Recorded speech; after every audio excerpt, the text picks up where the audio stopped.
प्रश्न 27। दंड क्या है? दंड के प्रमुख प्रकारों का उल्लेख कीजिए। What is punishment? Discuss the main types of punishment.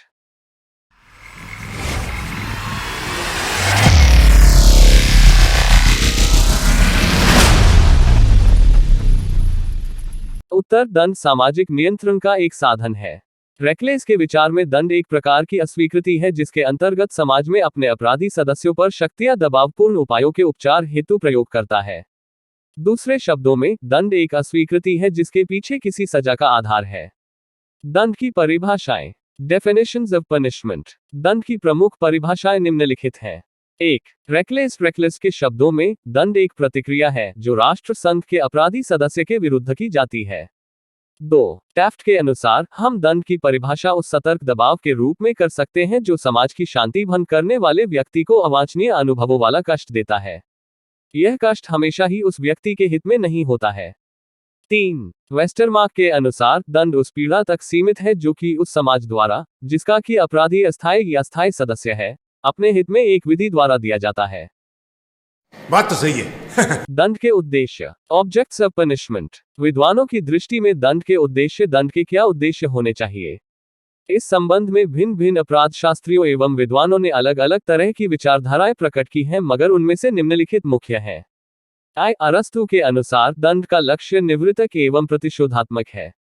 सिजविक के शब्दों में, समाज की सुरक्षा दंड का उद्देश्य है। प्लेटो के अनुसार, वही दंड उचित हो सकता है जो न्याय करता है। मनु के अनुसार, दंड समाज का आधार है। जहां पर दंड व्यवस्था नहीं होती वहां चोर डाकुओं का साम्राज्य स्थापित हो जाता है। उद्धरण चिन्ह। कांट के अनुसार, दंड का उद्देश्य अपराधी से प्रतिकार होता है। रूसो के अनुसार, दंड का उद्देश्य बंधन मुक्ति है। अपराधी को पुनः सन्मार्ग पर लाने के लिए दंड दिया जाता है। उपर्युक्त विचारकों के आधार पर दंड के निम्नलिखित उद्देश्य निर्धारित किए जा सकते हैं। रहा नहीं जाता। 1. समाज में व्यवस्था बनाए रखना। चूंकि समाज में शांति व्यवस्था को बनाए रखने का कर्तव्य राज्य को सौंपा गया है, इसी कारण राज्य को पूर्ण अधिकार है कि वह ऐसे लोगों को दंड का भागीदार बनाए जो कि समाज की मर्यादा को समाप्त करते रहते हैं। यदि ऐसा न हो तो सामाजिक व्यवस्था में अराजकता फैल जाएगी। दंड का लक्ष्य समाज की उन अस्वास्थ्यकर परिस्थितियों से रक्षा करना है जो अपराधी के व्यवहार द्वारा उत्पन्न हो सकती है।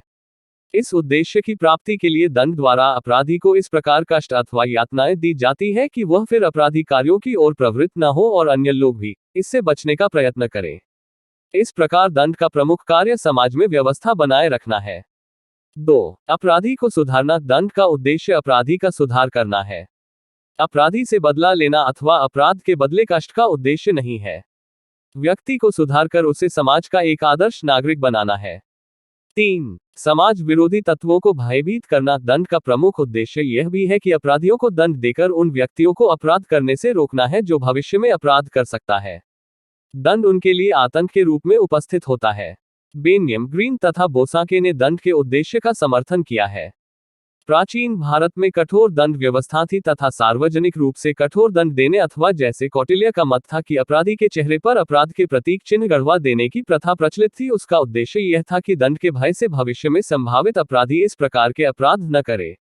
ग्रीन ने लिखा है, दंड का प्राथमिक उद्देश्य अपराधी को कष्ट देने के लिए अथवा दोबारा अपराध करने से रोकने के लिए कष्ट देना नहीं है, परंतु उन व्यक्तियों के मस्तिष्क में भय उत्पन्न कर देता है जो अपराध करने के लिए लालायित हो सकते हैं। छोटी बच्ची हो क्या? 4. प्रतिशोध या पीड़ित व्यक्ति को संतोष प्रदान करना। अपराधी जिस व्यक्ति को नुकसान पहुंचाता है उसके मन में प्रतिशोध की भावना उत्पन्न हो जाती है और वह व्यक्ति से बदला लेने के लिए उद्यत होता है, परंतु हो सकता है कि पीड़ित व्यक्ति कमजोर हो और बदला लेने में असमर्थ हो। ऐसी स्थिति में समाज की सत्ता सभी को न्याय और संतोष प्रदान करने के लिए दंड व्यवस्था का विधान करती है और अपराधी को दंडित करती है। 5. प्रतिफल। अपराधी को दंड देने की व्यवस्था इसलिए की जाती है कि वह अपने किए गए अपराध का प्रतिफल प्राप्त कर सके। दंड के स्वरूप या प्रकार। फॉर्म्स और टाइप्स ऑफ पनिशमेंट। मानव जाति ने अपराधकर्ता के प्रति निम्नलिखित 4 प्रकार की दंडात्मक नीतियों को चयन में रखा है। 1. मृत्यु, निर्वासन, एक्साइल अथवा कारावास द्वारा अपराधकर्ता का समाज में निष्कासन अथवा विलोपन। क्या बोला तूने? 2. शारीरिक पीड़ा। 3. सामाजिक अधपतन, सोशल डिग्रेडेशन। 4. वित्तीय हानि, फाइनेंशियल लॉस। भारतीय दंड संहिता की धारा 33 के अंतर्गत उपर्युक्त दंडात्मक नीतियों की अभिव्यक्ति हमें निम्नलिखित प्रकार के दंडों पनिशमेंट्स में दिखलाई पड़ती है। प्रथम, मृत्यु दंड। द्वितीय, देश निर्वासन अथवा आजीवन कारावास एक्साइल और लाइफ इम्प्रिजनमेंट। तृतीय, दंडात्मक दास्ता पीनल सर्विट्यूड। चतुर्थ, कारावास इम्प्रिजनमेंट। पंचम, संपत्ति अपहरण फॉर्फेचर ऑफ प्रॉपर्टी।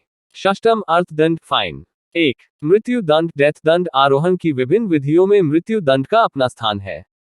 विधि शास्त्रियों में इस बात पर सदैव विवाद रहा है कि क्या राज्य को यह अधिकार है कि वह किसी को उसके जीवन से वंचित कर दे।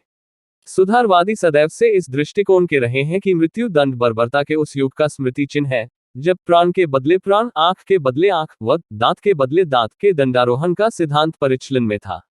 राज्य इस निमित्त यह औचित्य प्रस्तुत करता था कि मृत्यु दंड का आरोहण अपराधियों को जघन्य अपराधों की पुनरावृत्ति से विरत रखता है, राज्य को विधि व व्यवस्था के अनुपालन में मदद करता है, वह इस अवधारणा को प्रसारित करता है कि मनुष्य को मनुष्य के जीवन का सम्मान करना चाहिए।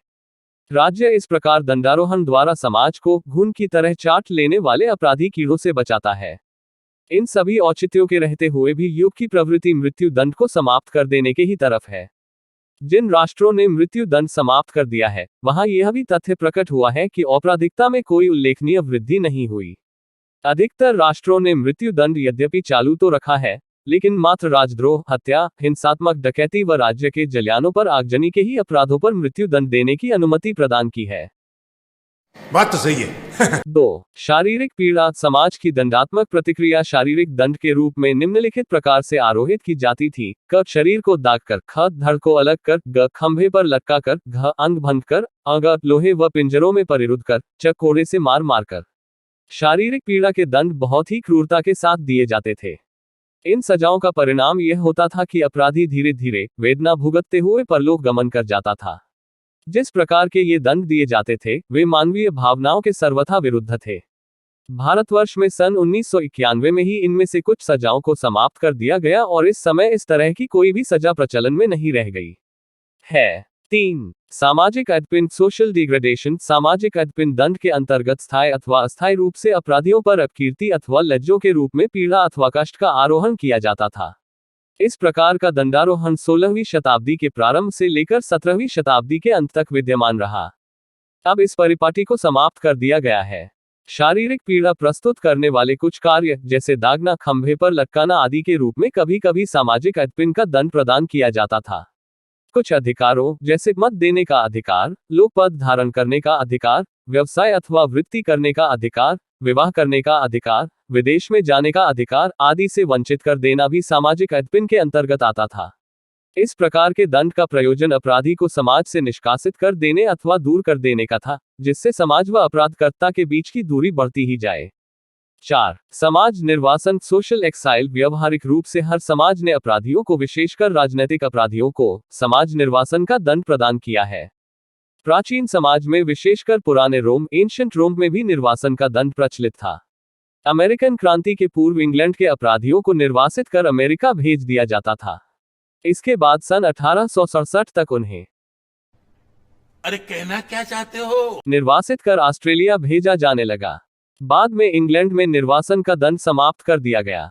भारतवर्ष में ब्रिटिश उदय के पूर्व निर्वासन दंड का प्रचलन नहीं था। भारतीय दंड संहिता के अधिनियम के समय यह विचार किया गया था कि सामान्य भारतीय काले पानी और समुद्र पार जाने से बहुत ही भय खाते हैं। निर्वासन दंड का औचित्य अपराध शास्त्रियों ने इस आधार पर दिया है कि निर्वासन के माध्यम से समाज उन अपराधियों को अपने से दूर कर देता है जो बहुत ही क्रूर हैं व जिनका सुधार असंभव है। 5. कारावास इम्प्रिजनमेंट। भिन्न भिन्न युगों में भिन्न भिन्न प्राधिकारियों द्वारा कारावास का दंड भिन्न भिन्न प्रकार से आरोहित किया जाता था। 6. प्राचीन एवं मध्ययुगीन समाज में कारावास imprisonment in ancient and medieval societies. सभ्यता पूर्व के युग में कारावास का दंड बहुत कम प्रदान किया जाता था। प्राचीन ग्रीक में कारावास का दंड कभी कभी ही दिया जाता था। रोमन रिपब्लिक में तो यह पूर्णतया निषिद्ध, परंतु एम्पायर में चालू था। इंग्लैंड में एंग्लो सैक्सन के काल में कारावास का दंड कुछ ही मामलों में दिया जाता था। कारावास की सजा आधुनिक युग की देन है, यद्यपि इसकी जड़ें प्राचीन काल में ही समाई हुई है। समझ रहे हो?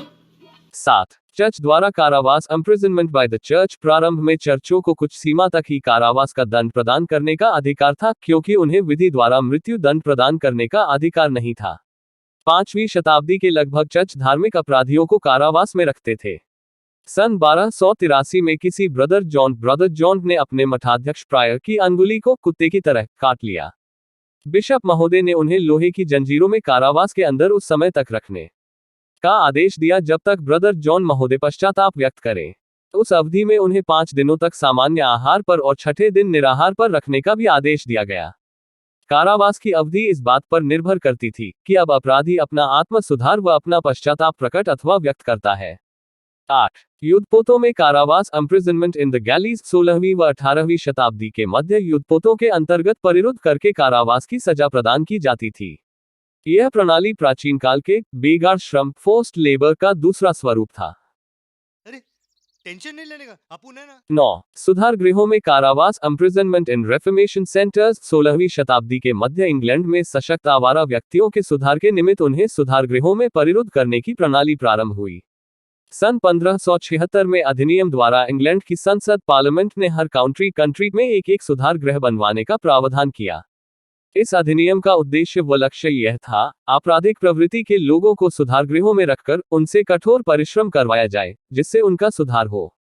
कटक, रोग्स, आवारा, वैगबॉन्ड्स व आलसी आइडल व्यक्ति खोजकर इन सुधार गृहों में रखे जाते थे। लंपट महिलाएं, लूड विमेन भी अपने अवैध बच्चों के साथ ऐसे गृहों में रखी जाती थीं। सन 1711 के अधिनियम द्वारा इन गृहों में रखे जाने की अधिकतम अवधि 3 वर्ष निश्चित की गई थी। वेब महोदय कहते हैं कि 18वीं शताब्दी के प्रारंभ तक सामान्य कारावास व सुधारगृह एक कर दिए गए।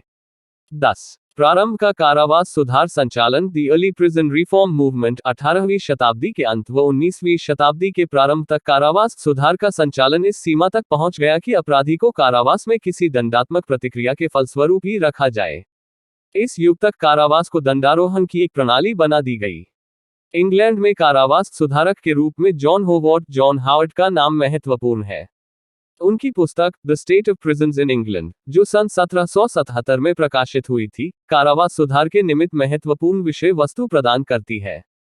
इस पुस्तक के अनुसार प्रारंभिक युग का समाज कारावास की सजा किसी अबे जल्दी बोल, कल सुबह पनवेल निकलना है। दंडात्मक प्रतिक्रिया के फलस्वरूप नहीं प्रदान करता था। यह तो 19वीं शताब्दी का समाज था, जिसने भयानक व क्रूर अपराधियों को कारावास का दंड प्रदान करना प्रारंभ किया और तभी से कारावास की सजा दंड की विभिन्न मुख्य प्रणालियों में एक हो गया। 11 आर्थिक दंड फाइनेंशियल पेनल्टीज संपत्ति के राज्य का सात्वीकरण कॉन्फिस्केशन अथवा अर्थदंड के आरोहण के रूप में दंडात्मक प्रतिक्रिया व्यक्त करने की प्रथा बहुत से सभ्य समाज में प्रचलित थी। इस युग में विधान में व्यक्त प्रावधानों के अंतर्गत न्यायालय कम से कम व अधिक से अधिक अर्थदंड प्रदान कर सकते हैं। अर्थदंड के निमित्त निम्नलिखित औचित्य प्रस्तुत किए जाते हैं। अन्य दंडों की अपेक्षा अर्थदंड ही एक ऐसा दंड है जिसका परिहार रमिशन प्रभावशाली ढंग से किया जा सकता है। मृत्यु दंड, कोड़े व कारावास के दंड एक बार आरोहित कर देने के बाद आवश्यकता पड़ने पर पर्याप्त रूप से परिहारित नहीं किए जा सकते। अर्थदंड, जिसका भुगतान राज्य द्वारा लिया जा चुका है, उसे उसी मात्रा में वापस भी किया जा सकता है। लेकिन त्रुटिपूर्ण मृत्यु दंड, कोड़े अथवा कारावास के रूप में आरोहित किया गया पीड़ा अथवा कष्ट वापस नहीं लिया जा सकता। अर्थदंड बहुत ही कम खर्चीला दंड है। इसके आरोहण में राज्य को कुछ व्यय नहीं करना पड़ता है। अपराध की प्रकृति, अपराधकर्ता की आर्थिक स्थिति व लोकमत आदि स्थितियों के अनुपात में अर्थदंड का परिकलन अन्य दंडों की अपेक्षा सरलता व आसानी से किया जा सकता है। ये बड़ी अच्छी बात कही आप। कारावास आदि दंडों की अपेक्षा अर्थदंड किसी भी प्रकार का आपराधिक लक्षण अथवा कलंक स्टिग्मा अपराधी पर आरोहित नहीं करता। अर्थदंड द्वारा इस तरह अपराधी के अवसर बने रहते हैं। अर्थदंड चूंकि मनुष्य के उस हित को प्रभावित करता है जो सर्वव्यापी है, अतः अपराधी व समाज दोनों पर इसका निवारणात्मक प्रभाव पड़ता है। 12 पुनर्स्थापन व क्षतिपूर्ति रेस्टिट्यूशन एंड रेपरेशन। पुनर्स्थापन व क्षतिपूर्ति के निमित्त लगभग 1 शताब्दी से लोकमत जागरूक हुआ है। वास्तव में दंडात्मक प्रतिक्रिया न होकर निश्चयात्मक शाखा के उन विचारों का क्रियान्वयन है जिसके अंतर्गत अपराधी को दंड के बदले सुधार के लिए कहा गया था। सन 1947 में मासंजी महोदय ने उस निमित्त एक निश्चित योजना प्रस्तुत की। इनके उपरांत गारोफलो महोदय इस प्रणाली के प्रबल पक्षपोषक सिद्ध हुए और उन्हें फेरी फियोरेटी आदि का समर्थन भी मिला। पुनर्स्थापन व क्षतिप्राप्त व्यक्ति प्रणाली के पक्ष में 3 बातें कही गई हैं। 1. इस प्रणाली द्वारा क्षतिप्राप्त व्यक्ति की क्षति कुछ सीमा तक पूर्ण हो जाती है। 2. दंड की अन्य प्रणालियों की अपेक्षा इस प्रणाली का अपराधी पर बहुत अधिक सुधारात्मक प्रभाव पड़ता है। 3. इस प्रणाली द्वारा अपराधी पर राज्य द्वारा किए जाने वाला व्यय भी बहुत अधिक सीमा तक बच जाता है। रुको जरा। अब्बा, हाँ मेरा नहीं जी करता पढ़ाई करने को। अच्छा, मेरा तो घूमने फिरने को मन करो। इसका जाए मेरे पास। आलू ले, बैंगन लो, लौकी लो, तोरी लो,